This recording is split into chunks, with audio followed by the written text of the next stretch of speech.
Assalamualaikum warahmatullahi wabarakatuh.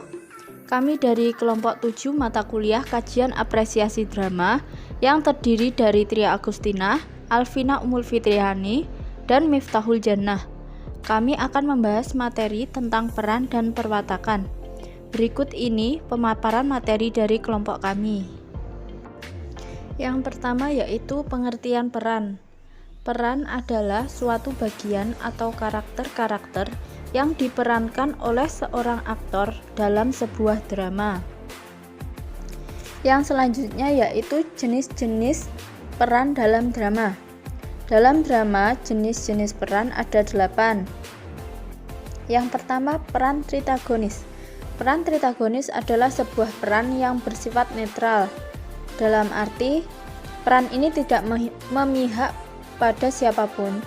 Tokoh ini biasanya berwatak bijaksana dan berwibawa. Karena tokoh ini bersifat sebagai penengah, selain itu, tokoh ini memiliki sebuah wawasan yang luas. Yang kedua adalah peran foil. Peran foil adalah sebuah peran yang banyak berpihak pada antagonis. Tujuannya yaitu agar dapat menghalangi tokoh protagonis agar tujuannya tidak tercapai. Yang ketiga yaitu peran protagonis. Peran protagonis merupakan peran utama dari sebuah cerita yang dimainkan tetapi mempunyai sifat yang baik. Selain sebagai peran utama dalam sebuah cerita, protagonis juga dapat menyelesaikan bentuk masalah yang timbul. Masalah dapat saja timbul dari alam, tokoh lain, serta diri sendiri. Yang keempat yaitu peran antagonis. Peran antagonis adalah sebuah peran yang berperan sebagai orang jahat, sehingga peran ini merupakan kebalikan dari peran protagonis. Peran ini selalu menyebabkan timbulnya banyak masalah, karena peran ini juga berperan sebagai orang yang bersifat arogan, angkuh, dan kuat. Yang kelima yaitu peran utility. Peran utility sendiri memiliki peran sebagai penghibur. Peran ini terkadang dianggap tidak penting. Tetapi justru dengan adanya peran ini, semua adegan akan terasa nyata dan jelas. Atau bisa juga disebut dengan peran pembantu atau peran pelengkap agar dapat mendukung semua dari rangkaian cerita. Yang keenam yaitu peran deuteragonis. Peran deuteragonis merupakan sebuah peran yang bertugas menolong peran protagonis dalam menyelesaikan setiap persoalan yang terjadi di pertunjukan. Deuteragonis sendiri selalu berperan untuk membela atau membantu dari peran protagonis serta salah satu tempat untuk mengadu protagonis. Yang ketujuh yaitu peran confident. Peran confident sendiri merupakan tempat mengadu bagi peran protagonis serta untuk sebuah tempat mengeluarkan pendapat setiap persoalan dalam adegan tersebut. Pendapat dari peran protagonis, jangan sampai tokoh lain mengetahui, hanya penonton dan confident yang dapat mengetahuinya. Yang terakhir yaitu peran raisonneur. Peran raisonneur sendiri keberadaannya tidak akan nampak di sebuah drama, tetapi kita dapat mengetahui suaranya, karena suara tersebut hanya akan menjelaskan tentang kisah atau cerita yang diperankan. Baik, selanjutnya kita akan membahas tentang perwatakan. Perwatakan itu apa ya? Perwatakan adalah perwujudan sifat, tingkah laku, dan kepribadian yang dimiliki oleh suatu tokoh. Menurut Setaton dalam Semi 1990, perwatakan adalah bagaimana cara pengarang menggambarkan watak dari para tokoh cerita. Perwatakan ini mengacu pada pembauran dari minat, keinginan, emosi, dan moral. Selanjutnya, analisis perwatakan.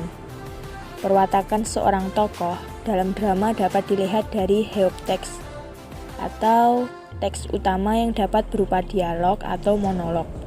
Kemudian nebenteks atau teks samping. Pembaca bisa mengetahui keterangan lebih dari penulis tentang setting panggung. Hal itu juga dinyatakan menurut Wiyatmi 2006, melalui dialog dan lakukan dalam drama juga merupakan cara mengebukakan watak.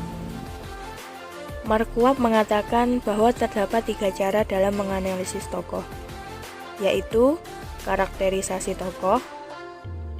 Terdapat 2 cara untuk mengetahui karakter tokoh-tokoh dalam drama, yaitu secara langsung, seperti pengarang, tokoh lain, dan tokoh itu sendiri, dan secara tidak langsung, seperti tingkah laku, verbal dan non-verbal tokoh. Baik, selanjutnya ada konstelasi. Marquardt mengatakan bahwa tokoh dalam drama saling berhubungan satu sama lain. Yang pertama permusuhan, yaitu tokoh utama atau protagonis dan tokoh penantang atau antagonis. Selanjutnya penghasut atau pengintrik, dan korban, penggemar, dan saingan. Yang kedua ada persekutuan, yaitu majikan dan pembantu, orang yang mencintai dan dicintai. Dan selanjutnya akan dijelaskan oleh teman saya. Yang ketiga, untuk menganalisis tokoh itu adalah konsepsi. Jadi konsepsi ini adalah pengarang yang menciptakan sebuah tokoh itu mempunyai pola dasar. Nah, pola-polanya itu ada 3 konsep. Yang pertama ada statis atau dinamis. Jadi tokoh itu dilihat wataknya itu berubah-ubah, dinamis, atau tetap sama, statis, dari mulai awal cerita, awal drama, hingga selesai. Nah, kemudian yang kedua, dalam konsepsi ini ada tipikal atau kompleks. Jadi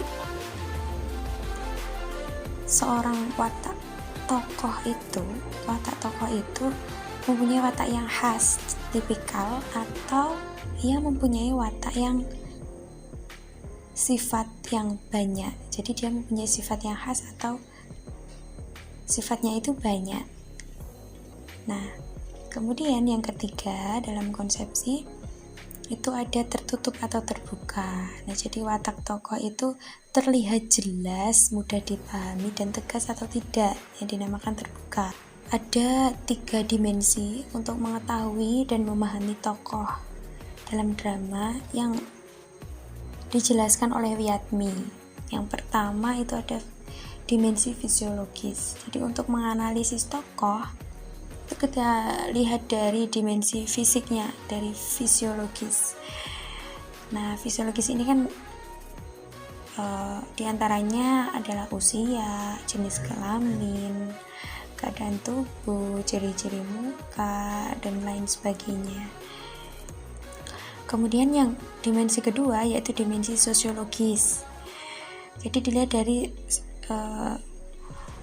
sosiologis ini kan diantaranya ada status sosial, pekerjaan, jabatan, kemudian peranannya di masyarakat itu bagaimana, pendidikannya itu sampai apa, atau pendidikan yang didapatkan itu bagaimana, kemudian agamanya, seberapa dalam dia mendalami agamanya, kemudian ada pandangan hidupnya itu bagaimana, ideologi yang dianut itu apa, aktivitas sosialnya itu apa saja, kemudian organisasi yang ia ikuti itu apa, hobinya itu apa, bangsanya itu bangsa apa, sukunya dari suku mana, dan keturunannya itu dari siapa. Itu akan terlihat di dimensi sosiologis dan sangat mempengaruhi watak suatu tokoh. Nah, yang ketiga ada dimensi psikologis. Psikologis ini diantaranya mentalitasnya, mentalnya itu rendah atau lemah atau kuat, kemudian ukuran moralnya itu bagaimana, keinginan dan perasaan pribadinya, kemudian sikap dan kelakuan atau yang dinamakan temperamen, kemudian intelektualitasnya itu bisa dilihat dari dimensi psikologis. Jadi watak seseorang itu juga dipengaruhi oleh ini, dan kita bisa melihat dari aspek ini. Nah, selanjutnya seorang pengarang itu mempunyai cara untuk menampilkan watak tokoh. Nah, ada beberapa cara. Itu yang pertama ada visual description. Jadi seorang pengarang itu melukiskan bentuk lahir dari pelakon. Ini berkaitan dengan fisik dari pelakon tersebut. Kemudian yang kedua ada portrayal of dog, stream of conscious dog. Jadi melukiskan jalan pikiran pelakon atau apa yang melintas dalam pikirannya. Nah, jadi seorang pengarang itu melukiskan, tokoh ini itu punya jalan pikiran yang seperti ini. Nah, begitu. Kemudian yang ketiga ada reaction to event. Bagaimana reaksi pelakon itu terhadap kejadian. Jadi seorang pengarang itu menampilkan bagaimana seorang tokoh itu mereaksi terhadap sebuah kejadian. Kemudian yang keempat ada direct author analysis. Jadi pengarang dengan langsung menganalisis watak tokoh. Kemudian yang kelima ada discussion of environment. Jadi melukiskan keadaan sekitar pelakon. Ini juga keadaan sekitar pelakon itu sangat mempengaruhi watak. Kemudian yang keenam ada reaction of other to character. Bagaimana pandangan pelakon-pelakon lain dalam suatu cerita terhadap pelakon atau tokoh terutama itu. Nah, ini berkaitan dengan tokoh utama. Jadi pengarang ingin menampilkan watak dari tokoh utama. Yang ketujuh ada conversation of other to character. Jadi pelakon atau tokoh-tokoh lainnya dalam cerita memperbincangkan keadaan pelakon terutama. Dengan tidak langsung pembaca dapat kesan tentang segala suasana yang mengenai pelakon terutama ini. Jenis-jenis tokoh dalam kajian perwatakan. Nah, jadi bagian perwatakan itu terdapat jenis-jenis tokoh. Ini dikategorikan menjadi 3. Yang pertama, berdasarkan fungsi tokoh. Jadi dalam sebuah cerita itu tokoh ini berfungsi sebagai tokoh utama atau tokoh sampingan. Berdasarkan peran itu ada 2 juga. Jadi peranan tokoh itu mempunyai peran penting atau peran yang tidak penting. Jadi peran yang penting di sini itu bisa juga disebut dengan tokoh utama. Nah, peran yang tidak penting itu bisa disebut dengan tokoh pembantu atau tokoh tambahan. Berdasarkan kriteria berkembang atau tidaknya watak dapat dibedakan ke dalam tokoh berkembang dan tokoh statis. Oke, terima kasih. Itu tadi pemaparan materi peran dan perwatakan dalam drama yang disampaikan oleh kelompok 7.